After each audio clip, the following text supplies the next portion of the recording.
Hey, leader, and welcome to another episode of the L3 Leadership Podcast, where we are obsessed with helping you grow to your maximum potential and to maximize the impact of your leadership. My name is Doug Smith, and I am your host, and we recorded this episode live from our Burgo Realty Studios. Today, you're going to hear me share part 2 of the top lessons that I learned in 2025. If you missed part 1, make sure you go back to listen to that as well. And every year at the end of the year, I do a year-end review. And after the year-end review, I take all of the top lessons that I learned, extract them, and I share them with you in this podcast format. And I always get a ton of feedback on these episodes that they add massive value to people. And so I really think that you're going to enjoy this episode. So with that being said, let's dive right in. Here's part 2 of the top lessons that I learned in 2025. Hey leader, hope your 2026 is off to a great start. Today I'm going to share part 2 of the top lessons that I learned in 2025. You don't have to have listened to part 1 in order to listen to this part, but if you haven't listened to part 1, really encourage you to go back. I think there'll be a lot of valuable lessons that will add value to your life. But again, how I come up with my top lessons is every year at the end of the year, I do a year-end review, and I try to extract all of the lessons that I learned throughout the year. And then as I have that in a report and a summary at the year end, I go through the top lessons that I learned and I say, okay, out of everything that I learned this year, like what are the most significant lessons that I can share with people that will add value to them? And that's how I came up with this list. There's 20 lessons. There was 10 in part 1 and there'll be 10 in part 2. And so with that being said, let's dive right into part 2. And the first lesson of part 2 that I'll share with you is you can have everything, but not really have anything.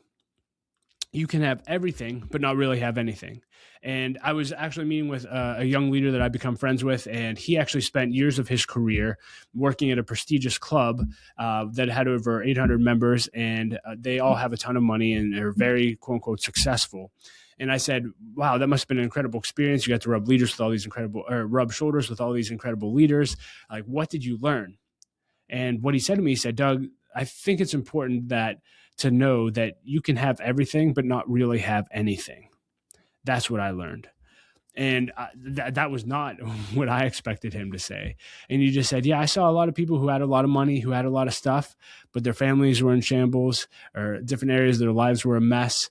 And I just don't think that that's success. And I would absolutely agree. And so it was just one more reminder. Like, we need reminded of this all the time of what's really important. What's really important isn't how much money you have or how much stuff you have or what clubs you belong to.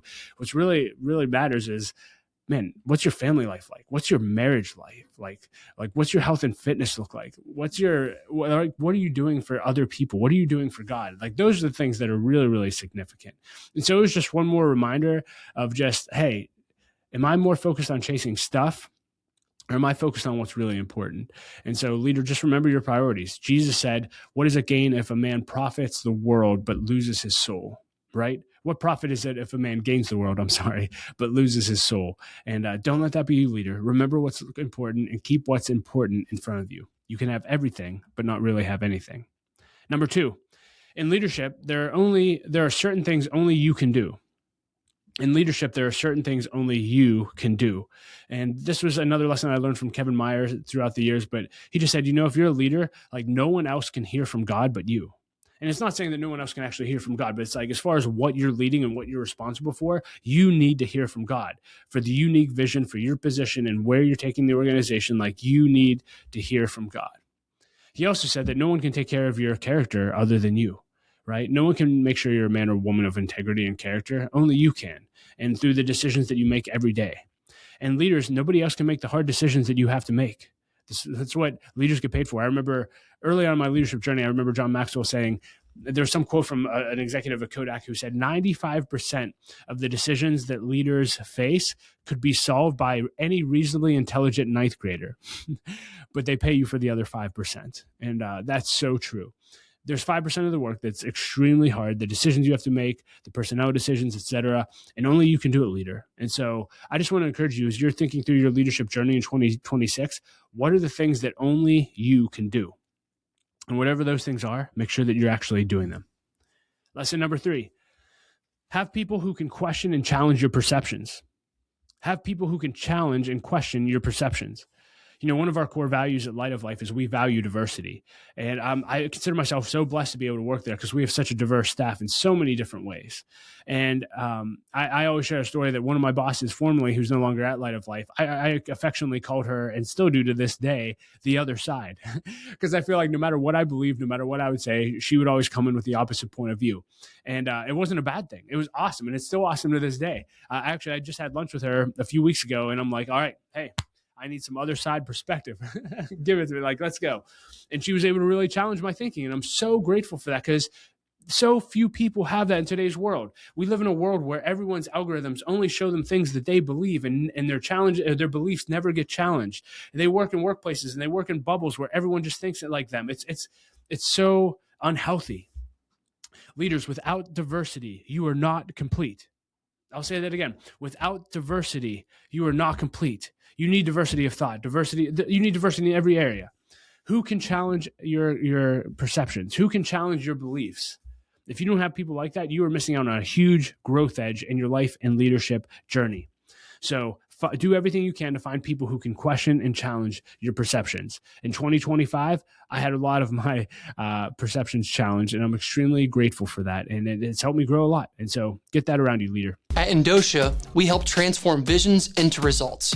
What does that mean? We often work with companies who are doing amazing things that have incredible products and services, but fail to communicate what they do properly and market themselves effectively. We passionately serve entrepreneurs, business leaders, and visionaries to see what's in their heart and their visions for the future come to life. We do that by providing fractional marketing leadership and creative execution all in one. That's what we call VCMO. With VCMO, you get a marketing director and a team of creative professionals to help execute all of your marketing needs, all for one monthly cost. How do we do all this? We do it 3 ways. Number 1, we get your vision. We get excited about your mission and your trajectory as a company and come alongside to see you go further, faster. 2, we have a team of talented strategists and creatives to get all of the work done.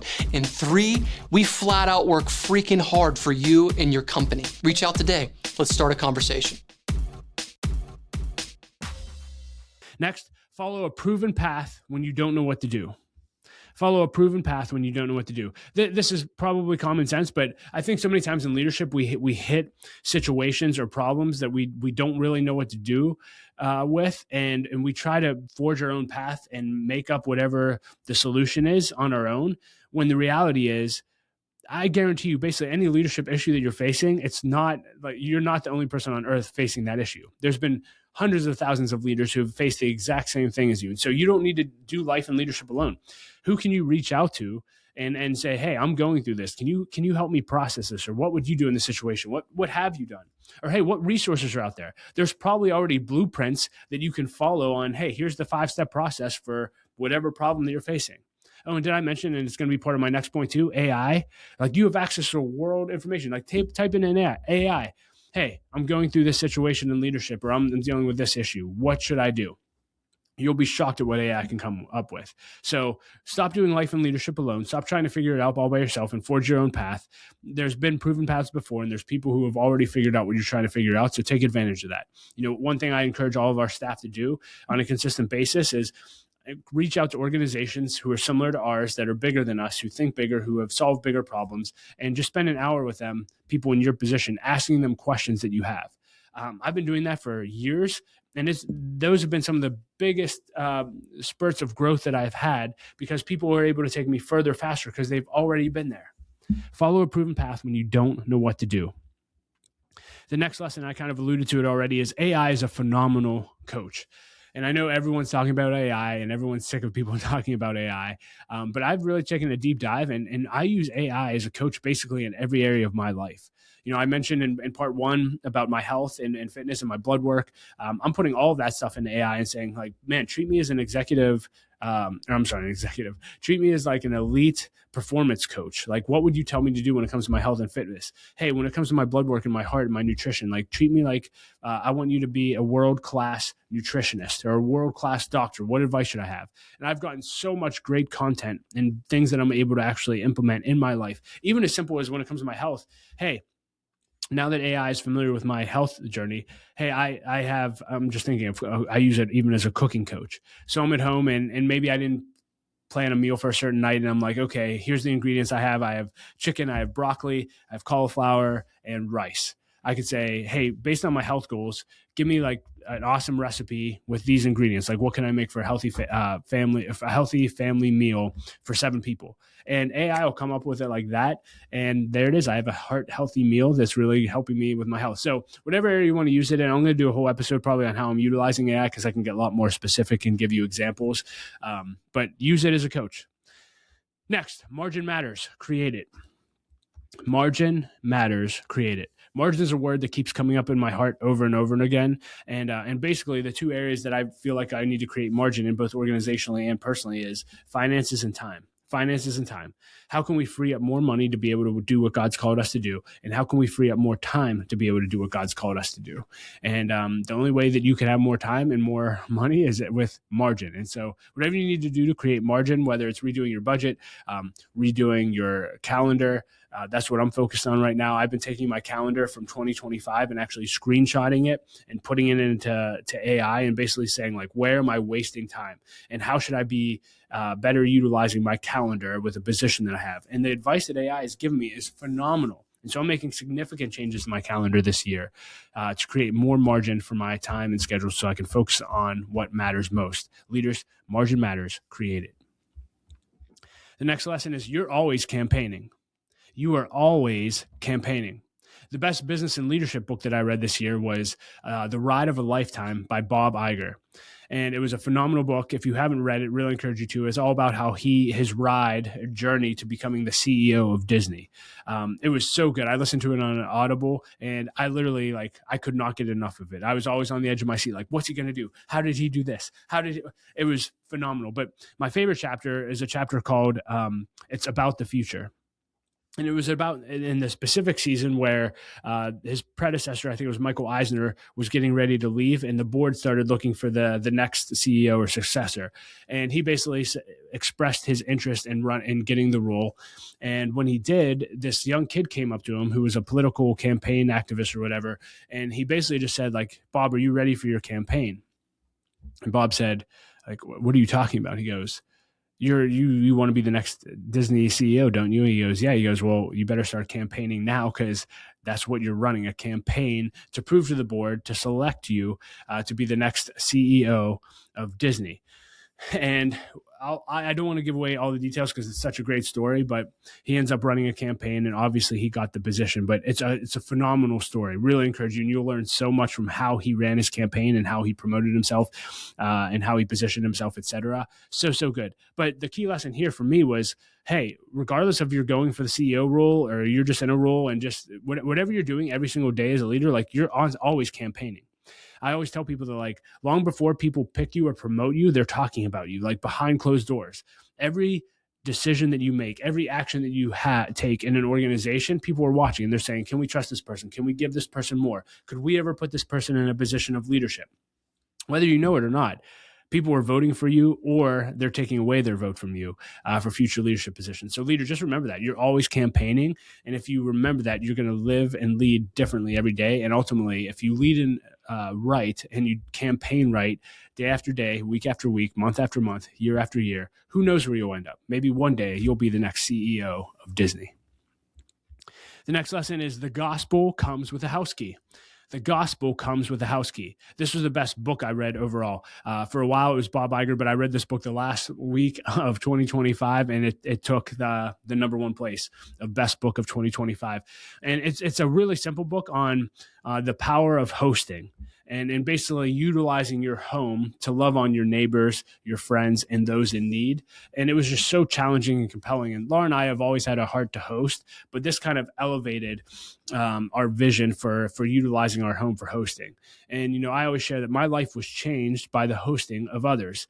You may not know my story, but I actually met my wife, Laura, because her mom, when she was in high school, started a Bible study, and every week would have 100+ kids come to her house, and eventually someone else's house, because they outgrew the house, eventually someone else's house to learn about God. And one day I was invited to that Bible study, and again, I don't have time to go into details, but basically her mom, for whatever reason, decided to start inviting me over for family dinners. And so I started eating dinner with Laura and her family, and they gave me a seat at the table. And for the first time in my life, I saw a totally different way of life modeled for me. I saw what a godly family looked like, a godly husband, a godly wife, godly kids. And it gave me a vision for what I wanted my life to be one day. And I didn't know at the time that I would end up marrying their daughter, Laura, but thank God I did. And I'm living out the vision of what I sat around through hosting in 2002. And so I think hospitality has the power to change lives. And if this is striking a chord with you as you're listening to this, read that book and get ready to host, because you're going to want to do it all the time. The gospel comes with a house key. Next lesson, the lesson you learn in one season will serve you in the next season. The lessons you learn in one season will serve you in the next season. And I was going through a really difficult leadership season this year. And one day I felt like God spoke to me and he said, Doug, this is really hard, but it's necessary. The lessons that you're learning now are the last lessons that you're going to be learning in your warrior lover stage before you become a king one day. And it's necessary for who I need you to grow into be, the leader I need you to become. It's necessary that you go through this, and it's necessary that you learn these lessons. And I don't know about you, but oftentimes the hardest seasons and the hardest lessons that I've learned have come through tough circumstances and tough seasons. And I went through one of those in 2025 in leadership, but I know that I'll be better on the other side because of it. And so if you're going through a tough season or facing all kind of tough stuff right now, consider that a blessing, because you're going to be able to grow from it. I shared it in the Substack article I wrote on the top lessons that I learned, but a video that I always watch when I'm going through tough leadership challenges is a video called Good by Jocko Willink. Willink, I don't know how you say his last name, but he was a former U.S. Navy SEAL. And basically he just says, any issue that comes up, when his subordinates would bring it up, he would just say, oh, good. Like, didn't get promoted? Good. It's an opportunity to get better. Didn't get the new gear we wanted? Good. Didn't get the mission we wanted? Good. We have time for another one. Like, basically, no matter what came up, he said good. And that's basically the mindset that I've come when it comes to growth and issues. Like when I become aware of issues that I need to grow in, or tough leadership challenges come across my desk, I just say good. Like, as hard as this is, it's going to make us better. It's going to make me better. I'm going to be better on the other side of this. Our organization is going to be better on the other side of this. So I hope you have that mentality, but just recognize the lessons you're learning in this season are going to be imperative for what God's called you to do next. And I promise you, the things he's called you to do next are going to have even bigger problems, and you're going to recognize why you went through all these other things in the past. So trust God when it comes to your growth and development. Prayer I always pray and encourage leaders to pray is, God, develop me as quickly and as solidly as possible. And when you do that, he'll do it. So pray that prayer this year. And then last lesson that I learned in 2025 is, don't minimize the work that God is doing in and through you. Don't minimize the work that God is doing in and through you. And this is something God started to deal with me in probably like midsummer last year.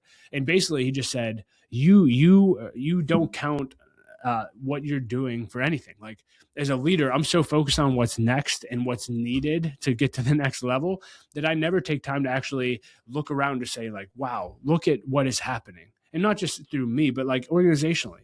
Like at Light of Life, like, we're impacting thousands of homeless men, women, and children every single year. Families are being reunited. People are getting housing. People are getting free from addiction.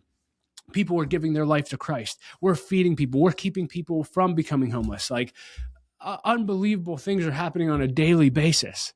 At L3 Leadership, like, we're impacting leaders' lives. I'm leading a mastermind group of some of the most influential leaders in our city, and to see these guys come together and advance the kingdom together, it's significant.